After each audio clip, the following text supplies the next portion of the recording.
Hi, I wrote this on the occasion of Surfaces Reporter's celebration of World Environment Day and the hashtag metooearth. The title of the poem is Let's Make Peace with Nature. When did it begin? The destruction and abuse in the name of use? Why did you cause the agony and pain in order to gain? When did you listen to the suffering and trauma as nature cried in vain? How do you feel the retaliation from her through diseases and despair?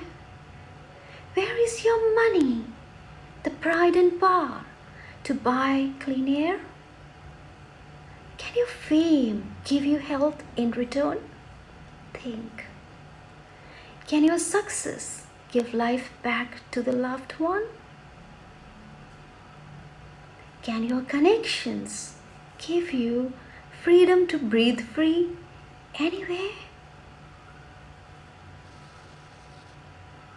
Do you realize, oh stubborn souls, do you realize what you ran for has ran out? What you worked for is no more working for you. As nature says a big no, and there is no other earth to go. Before it is late to change our fate, drop the ignorance and listen to her guidance. Let's be one with nature. Let's make peace with nature. Let's make peace with nature. Me to earth.